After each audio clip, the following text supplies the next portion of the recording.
Hello everyone, welcome to our YouTube channel Sarova academy. जैसा कि आप हमारी पिछली वीडियोस में देख रहे हैं, हमने क्लास 10th का एपी चैप्टर स्टार्ट किया हुआ था। इस चैप्टर से रिलेटेड इंट्रोडक्शन एंड 5.1 एक्सरसाइज जो है हम ऑलरेडी अपलोड कर चुके हैं। अब हम कर रहे हैं अपनी एक्सरसाइज 5.2। इस एक्सरसाइज में से जो हमने मिसिंग टर्म को फाइंड करने वाले सम थे वो भी ऑलरेडी अपलोड कर दिए। आज हम डिस्कस कर रहे हैं कुछ इस चैप्टर में से इंपॉर्टेंट जो स्टेटमेंट वाले सम है, उनसे रिलेटेड हम कुछ सम जो है वो ट्राई कर रहे हैं। तो आज की वीडियो स्टार्ट करते हैं। देखो, तो ये जो 9th क्वेश्चन है, ये कल की वीडियो में मैंने आपको क्या दिया था, होमवर्क में दिया था। अगर तो आपने सॉल्व किया है फिर आप अपना आंसर इससे मैच कर सकते हो। अदरवाइज अगर किसी से सॉल्व नहीं हुआ तो आप यहां से देखो कि इसको कैसे सॉल्व करना था। वैसे बहुत ही इजी टाइप का सम था। इसके सेम इसके साथ वाले सम जो थे हमने कल वाली वीडियो में सॉल्व किए थे। ठीक है, अगर फिर भी कोई कैलकुलेशन में प्रॉब्लम है तो आप यहां से देख सकते हो। तो देखो हमारे पास 9th क्वेश्चन क्या है, if third and 9th term of AP are 4 and -8। तो थर्ड टर्म जो एपी की है वो कितनी है, 4, एंड जो 9th टर्म है दैट इज -8। अब A3 को हम क्या लिख सकते हैं, a + 2d, एंड A9 को हम क्या लिख सकते हैं, a + 8d। क्लियर। अब इसके बाद हमें क्या बोला उन्होंने, इस एपी की कौन सी टर्म 0 है। तो आपने ये बताना है कि an की वैल्यू 0 आएगी, बट n उस टाइम पे कितना है।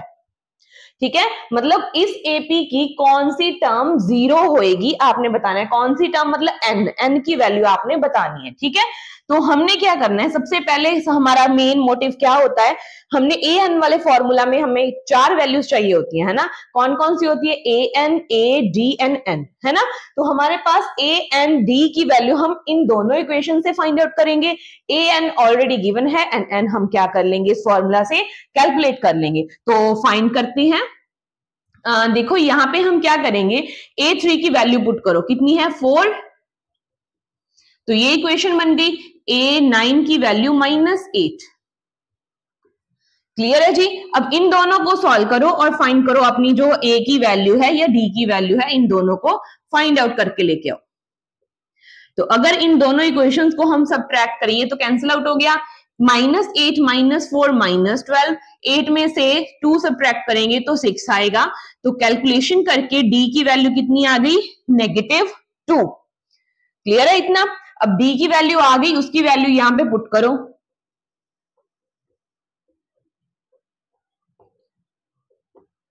तो कितनी बन गई A की वैल्यू, माइनस का 4 है, लेफ्ट में जाके क्या हो जाएगा, +4, 4 + 4 क्या हो गया, 8 हो गया। अब A भी है D भी है, तो an वाले फॉर्मूला में हम वैल्यूज पुट करेंगे तो क्या कैलकुलेट हो जाएगा, n। तो an की वैल्यू तो 0 आनी चाहिए। A की वैल्यू क्या है हमारे पास, 8, n फाइंड आउट करना है एंड D की वैल्यू है -2। तो 8 यहां पे आके नेगेटिव हो गया। अब जो ये -2 है वो नीचे आके क्या हो जाएगा, लेफ्ट साइड में डिवाइड हो जाएगा। कैंसिल आउट करके कितना आ गया, 4। तो 4 = n-1, ये -1 राइट लेफ्ट में आके क्या हो जाएगा, +1। तो n की वैल्यू जो कैलकुलेट करके आएगी वो कितनी है, 5। इजी था सम। तो अगर आपसे नहीं हुआ तो आप अपनी कैलकुलेशन को यहां से क्या कर सकते हैं, मैच कर सकते हैं। ठीक है जी। इसके बाद हम स्टार्ट करेंगे हमारे आज वाले सम। तो क्वेश्चन नंबर 10 हमें क्या बोल रहा है, 17th term exceed the 10th term of AP by 7। इन्होंने बोला एक एपी है, उसमें जो हमारे पास 17th टर्म है वो 10th टर्म को एक्सीड कर रही है बाय 7। मतलब जो हमारी 17th टर्म है वो 10th टर्म से कितनी बड़ी है, 7 नंबर बड़ी है। चाहे आप ये बोल लो कि 10th टर्म जो है वो 17th टर्म से 7 नंबर छोटी है। तो अगर आप इससे स्टेटमेंट बना लोगे, बाकी तो आप कैलकुलेट कर ही लोगे। ठीक है। तो क्वेश्चन नंबर 10 क्या बोला इन्होंने कि जो 17th टर्म है वो कितनी बड़ी है 10th टर्म से, 7। इन दोनों टर्म्स का जो डिफरेंस है वो 7 ही है, इन दोनों में डिफरेंस है। अगर 10th टर्म में 7 ऐड कर दें तो किसके इक्वल आ जाएगी, 17th टर्म के इक्वल। आप इसको कैसे भी लिख सकते हो। ठीक है, तो A17 को हम क्या लिख सकते हैं, A + 16D। ऐसे ही 10 को क्या लिख सकते हैं, A + 9D। इतना तो हो जाएगा। अब इसको ओपन करके लिखो तो नेगेटिव साइन आ जाएंगे दोनों के आगे। ए से ए कैंसिल आउट हो गया, 6d minus 9d is equals to 7। Clear है जी। अब 16 में से 9 सब्ट्रैक्ट करेंगे तो कितना आएगा हमारे पास, 7d इज इक्वल्स टू 7। तो d की वैल्यू यहां से कितनी आ जाएगी कैलकुलेट करके, 1। d ही हमने क्या करना था, फाइंड आउट, क्योंकि कॉमन डिफरेंस ही होता है ना d, तो d की वैल्यू कितनी आ गई, 1। समझ में आया। तो ऐसा करके आपने क्या था, सम को सॉल्व कर लेना था। मेन था इस सम में पूरे में ये स्टेटमेंट बनाना। अगर आपको इस स्टेटमेंट को बनाना आ गया, फिर आप कोई भी सम सॉल्व कर सकते हो। तो स्टेटमेंट का जो एक एक वर्ड है उसको अच्छे से समझ के देन आपने अपनी स्टेटमेंट को लिखना है। ठीक है जी। इसके बाद सॉल्व करते हैं क्वेश्चन नंबर 11।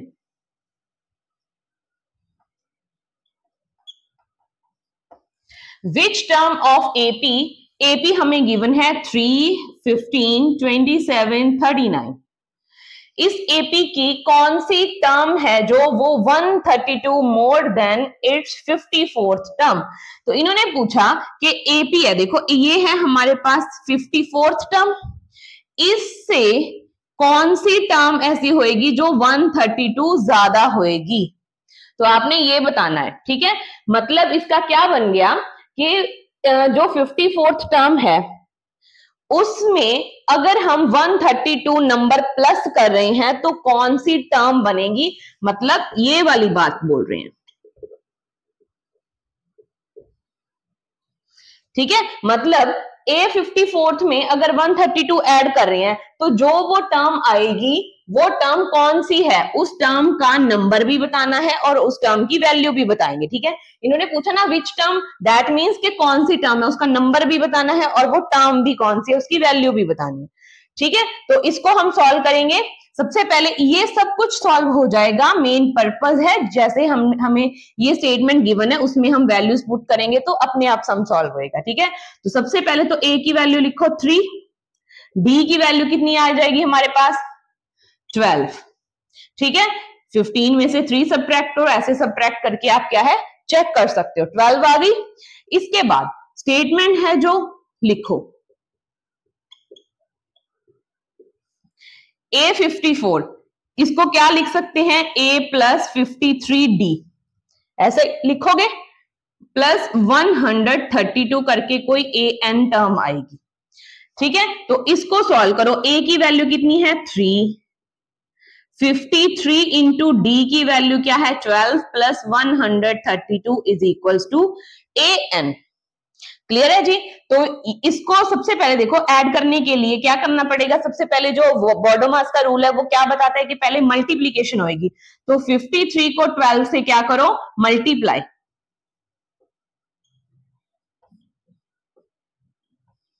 ठीक है, तो क्या बना हमारे पास 3 प्लस 636 प्लस 132।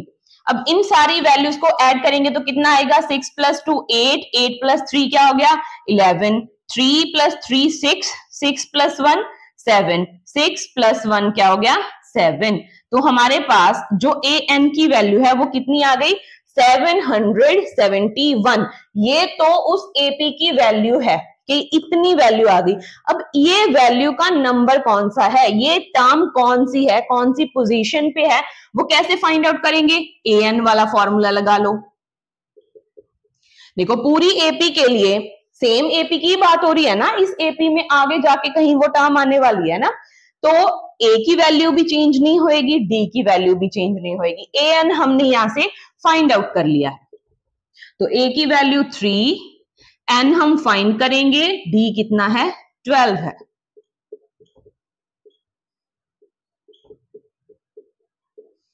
समझ में आया।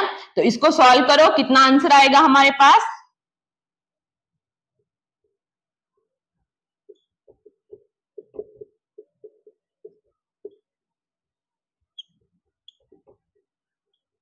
पास 768 को 12 के टेबल के ऊपर अगर हम कैंसिल करते हैं तो कितना आएगा 64। 64 के टेबल पे कैंसिल हो रहे हैं ना, तो यहां पे आ गया 64 n माइनस 1, जो नेगेटिव 1 है वो लेफ्ट में आके प्लस का 1 हो जाएगा। तो यहां से n की वैल्यू कितनी आ गई 65। तो इस एपी की जो 65th टर्म है वो इस टर्म से 132 नंबर ज्यादा बड़ी वैल्यू है। ठीक है, इसका मीनिंग ये हो गया कि वो जो टर्म है उसकी वैल्यू तो 771 है, पर उसका नंबर कितना है 65, वो 65th पोजीशन के ऊपर है, जो 54th टर्म से 132 नंबर क्या है, बड़ी वैल्यू है। समझ में आया? तो ऐसे करके आपने ये सम सॉल्व कर लेना था। तो स्टेटमेंट को अच्छे से समझना है, अगर आप वैल्यू सही नहीं निकालोगे तो आपका कोई फायदा नहीं है इसको करने का। ठीक है, तो इसके बाद है आपका नेक्स्ट सम 12।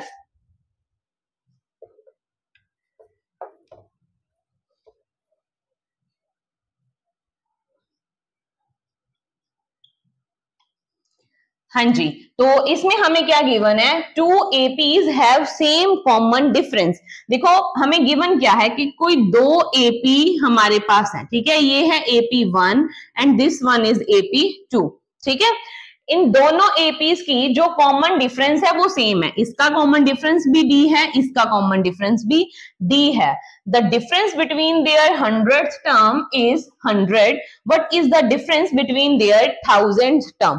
तो सबसे पहले तो देखो एपी है, एपी की टर्म्स को हमें लेट करना पड़ेगा। हमने अपनी तरफ से इसकी जो फर्स्ट टर्म है उसको A1 लेट कर लिया, कुछ भी लेट कर सकते हो, कोई जरूरी नहीं है A1 ले लिया, वो हमारी रेफरेंस है कि हम क्या मान रहे हैं। इसकी जो फर्स्ट टर्म है उसको मैं क्या लेट कर रही हूं, A2।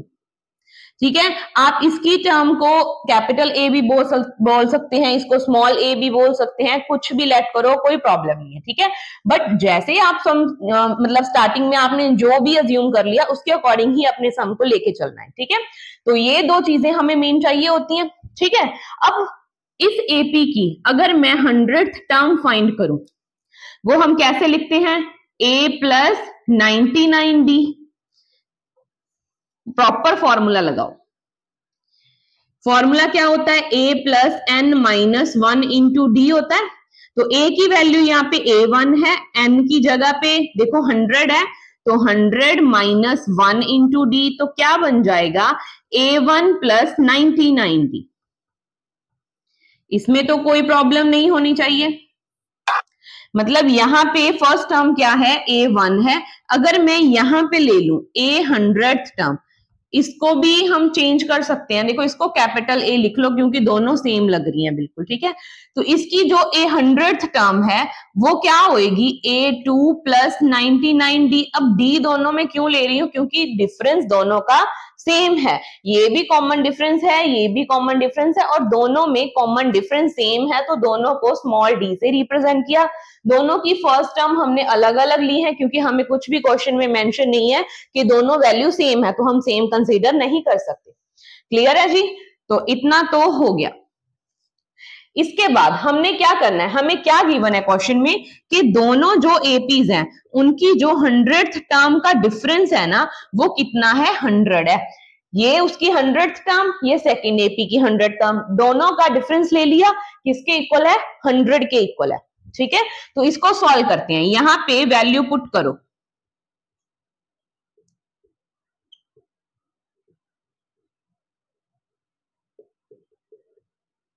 तो क्या बना हमारे पास, देखो ये सारी टर्म्स क्या हो जाएंगी, नेगेटिव। अगर हम नेगेटिव ब्रैकेट को ओपन करेंगे तो ये दोनों वैल्यूज तो हो गई कैंसिल आउट। क्या बचा हमारे पास, A2 minus A1 is equals to 100।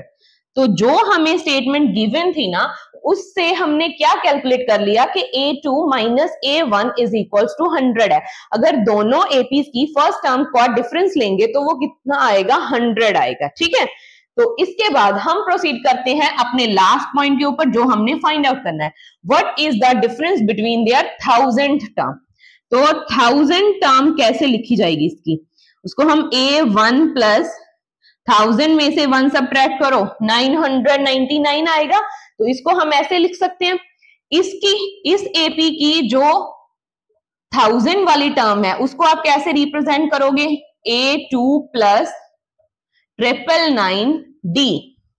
ठीक है, अब क्वेश्चन में क्या है, इन दोनों का डिफरेंस पूछा है, तो इन दोनों का डिफरेंस ले सकती हूं मैं ऐसे। अब उसकी वैल्यू बतानी है कि वो क्या आएगा, तो वैल्यूज पुट करो और कुछ नहीं करना। तो क्या है A2 plus 999D minus A1 plus 999D is equal to हमें नहीं पता। तो इसको जब आप ओपन करेंगे ब्रैकेट को तो इसके आगे भी नेगेटिव साइन आ जाएगा ना, तो नेगेटिव से तो ये वाली वैल्यू क्या है, कैंसिल आउट हो गई। तो हमारे पास बचा क्या, A2 माइनस A1। अब A2 माइनस A1 की वैल्यू हम कितनी फाइंड आउट कर चुके हैं, 100। तो यहां पे भी तो सॉल्व करके वैल्यू कितनी आ गई, 100 आ गई। तो हमने क्या फाइंड किया, ये सॉल्व तो इसी को कर रहे हैं, तो यहां से हम क्या कंक्लूड कर रहे हैं कि इस दोनों एपीज की जो 100th वाली टर्म थी उनका डिफरेंस भी क्या आया, उनका डिफरेंस 100 गिवन था। तो ऐसे ही अगर हमें 1000 वाली टर्म का डिफरेंस पूछा है तो वो भी कितना आएगा, 100 आएगा। चाहे हमें कोई और टर्म बोल देते तो भी डिफरेंस सेम ही आता, क्योंकि कंडीशन क्या थी कि कॉमन डिफरेंस सेम है, तो वो टर्म्स हमारी कैंसिल आउट हो जाती थी। बचता क्या है हमारे पास, ओनली फर्स्ट टर्म्स का डिफरेंस। ठीक है जी। तो ऐसे करके इस क्वेश्चन को अगर मॉडिफाई करके भी पूछा जाए तो भी आपने सेम वे से आपने सॉल्व करना है, सेम कैलकुलेशन होगी और सेम ही आंसर आएगा। ठीक है जी। इसके बाद हम सॉल्व करते हैं हमारा आज का नेक्स्ट सम। इसके बाद हम सॉल्व करेंगे हमारे ये वाले सम। इसमें हमें क्या गिवन है, how many 3 digit numbers are divisible by 7। ठीक है, तो इसको भी, ये दोनों टाइप के सम आपकी बुक में ये दोनों गिवन है, दोनों इंपॉर्टेंट हैं। चांसेस रहते हैं कि एग्जाम में इस टाइप का सम आपसे पूछ लें। ठीक है, तो बनेगी इससे भी एपी, आप फाइंड आउट भी करोगे। तो देखते हैं कैसे सॉल्व करेंगे। देखो सबसे पहले तो इन्होंने बोला कि 3 डिजिट नंबर होना चाहिए। ठीक है, तो 3 डिजिट नंबर कहां से स्टार्ट होते हैं, देखो 100 से स्टार्ट होते हैं, कहां तक चलते हैं, 999 तक 3 डिजिट नंबर है। इससे इसके बाद जो नेक्स्ट नंबर आएगा वो 4 डिजिट नंबर हो जाएगा। तो 3 डिजिट नंबर की रेंज ये वाली है ना। तो अब इनके बीच में कौन से नंबर हैं जो 7 से डिवाइड हो सकते हैं, वो कितने नंबर हैं। ठीक है, तो देखो 100 से छोटा जो है वो 98 होता है। 98 जो है वो क्या है, 7 के टेबल में आता है। तो 98 में अगर 7 प्लस करोगे तो जो, ये तो नहीं हम लिख सकते क्योंकि ये तो 2 डिजिट नंबर है। अब इसके बाद कौन सा नंबर आता है, 98 में 7 प्लस करो तो कितना आएगा, 105 आएगा। तो मतलब 3 डिजिट नंबर में फर्स्ट जो नंबर 7 के टेबल में आता है, 7 से डिविजिबल है, जो 7 के टेबल में आएगा वही 7 से डिविजिबल है ना। तो 7 के टेबल में कौन सा नंबर आता है, 105। अगर आपको ऐसे नहीं पता, आप रैंडमली कोई भी नंबर चेक करो, जैसे ये 100 है। ठीक है, 100 के बाद जैसे मैं चेक करूं 107 है, ये हम चेक करते हैं कि 7 के टेबल में आता है या नहीं। देखो इसको लेके जाएंगे तो कितना आएगा, रिमाइंडर कितना आ गया, 2। मतलब इस वैल्यू से 2 नंबर छोटी वैल्यू, इस रिमाइंडर आ गया ना 2, 2 तो बच गया, 2 इससे 2 नंबर लेस करो, कितना आएगा, 105। तो जो 105 है वो क्या आता है, 7 के टेबल में आता है। अगर 105 में से 7 सब्ट्रैक्ट करोगे तो 98 आता है, वो क्या है, 2 डिजिट नंबर है, तो वो नहीं लेना। तो 105 तो फर्स्ट नंबर हो गया। अब इस 105 में 7 प्लस करो तो कितना आएगा, 112। एपी बना रहे हैं। ठीक है, इसमें अगर 112 में 7 प्लस करेंगे तो कितना बनेगा हमारे पास, बता, सम भी लिख लो, तो कितनी आ जाएगी हमारे पास, 119। अब आपने सारी टर्म्स ऐसे ऐड करके नहीं लिखनी, क्योंकि आप क्या है, फॉर्मूला लगा के फाइंड आउट करोगे कि कितनी वैल्यूज है। तो लास्ट टर्म देखो 999 है, 999। अब इसको क्या करो, डिवाइड करो 7 के टेबल के ऊपर। अगर तो ये प्रॉपरली डिवाइड हो गया फिर तो ये लास्ट टर्म है, नहीं जितना रिमाइंडर आ जाएगा उसको हम सब्ट्रैक्ट कर देंगे, है ना। तो क्या आएगा, 7 रिमाइंडर, यहाँ पे देखो 2 आ गया, 4 पे जाएंगे 28, तो कितना बचा, 19। 2 पे जाएंगे तो 14, रिमाइंडर कितना आ गया हमारे पास, 5 आ गया। मतलब ये तो कंप्लीटली डिवाइड नहीं होता। अगर 999 में से 5 सब्ट्रैक्ट करोगे, जो वैल्यू आएगी वो क्या है, 7 के टेबल से क्या है, डिविजिबल है, वो 7 के टेबल में आती है। तो इतना स्टेप तो आपको करना पड़ेगा ताकि आप क्या है, एपी बना लो। आई होप समझ में आ गया होगा, इतना भी कुछ डिफिकल्ट नहीं है इसमें, क्लियर है इतना। तो इसमें, इससे हम क्या करेंगे, ए की वैल्यू कितनी आ गई, 105, और डी की वैल्यू कितनी है, 7। 7 क्यों ली मैंने, क्योंकि ये डिविजिबल बाय 7 है। सारी टर्म्स में जो डिफरेंस है वो 7 नंबर का ही है। ठीक है। तो और एक हमें क्या पता है, ये लास्ट वाली टर्म भी पता है कितनी है 994। हमने फाइंड क्या करके बताना है कि कितनी टर्म्स हैं जो 7 के टेबल में आएंगी 3 डिजिट नंबर में। तो हमने फाइंड क्या करना है, n। इजी है, स्टेटमेंट ही बनानी डिफिकल्ट थी और तो कुछ नहीं था। तो a plus n minus 1 into D. A N की वैल्यू 994, a की value 105 plus n minus 1 into 7। Clear. तो इसके बाद क्या करेंगे, देखो 994 इसमें से 105 क्या हो जाएगा, सब्ट्रैक्ट हो जाएगा। सब्ट्रैक्ट होने के बाद हमारे पास जो टर्म आएगी उसको हमने चेक करना है कि वो क्या है, इस टेबल से डिवाइड होता है 7 के टेबल से या नहीं। इसको सब्ट्रैक्ट करो तो कितना आएगा। नेक्स्ट स्टेप हमारे पास क्या है, हमने इसको क्या है 7 के टेबल से डिवाइड कर देना है। तो इसको 7 से डिवाइड करोगे तो कितना आएगा हमारे पास 127। अब ये 127 यहाँ पे तो है, 1 जो है लेफ्ट राइट में वो नेगेटिव है, तो लेफ्ट में आके क्या हो जाएगा, पॉजिटिव। तो n की वैल्यू क्या आ गई 128। देखो इसके बाद ये नीचे वाला पोर्शन तो आपकी कैलकुलेशन है। अगर आपने सारे सम अच्छे से समझ लिए, आपने कॉन्सेप्ट सीख लिया, कैलकुलेशन तो आपके हाथ में है, जितनी ज्यादा प्रैक्टिस करोगे उतने ज्यादा आपके सम सॉल्व हो जाएंगे। ठीक है, तो इतना तो कुछ डिफिकल्ट नहीं था, बस मेन बात है आपको ये वाली एपी बनानी आनी चाहिए। ठीक है जी, तो आज की वीडियो में हम बस इतने सम सॉल्व करने वाले हैं। जो ये क्वेश्चन नंबर 14 है, क्योंकि वो इससे बिल्कुल सेम है, चेक करो how many multiples of 4 lies between 10 and 250। इसमें हमें कोई 2 डिजिट कोई 3 डिजिट नंबर की वैल्यू नहीं बोली, हमें कुछ नंबर ही बोल दिए। एक नंबर फर्स्ट नंबर है 10 और लास्ट नंबर बोल दिया 250। इसके बीच में कितने नंबर्स होंगे जो 4 के टेबल के मल्टीपल्स हैं, या ये बोल दो कि वो 4 से डिवाइड हो सकते हैं या 4 के मल्टीपल्स हैं। तो आपने क्या करना है, 7 की जगह पे 4 के टेबल से डिवाइड करके देखना है। ठीक है, तो चेक करोगे 10 से लेके 250 के बीच में कितनी टर्म्स हैं जो 4 की मल्टीपल्स हैं, हो जाएगा। कैलकुलेट तो n की वैल्यू करनी है। तो ये वाला सम आपके लिए क्या है, होमवर्क है, इसको सॉल्व करना। इसका आंसर जो है वो कमेंट बॉक्स में देना। अगर फिर भी कोई प्रॉब्लम आएगी तो अपनी क्वेरी बता सकते हो, आपको सोल्यूशन मिल जाएगा।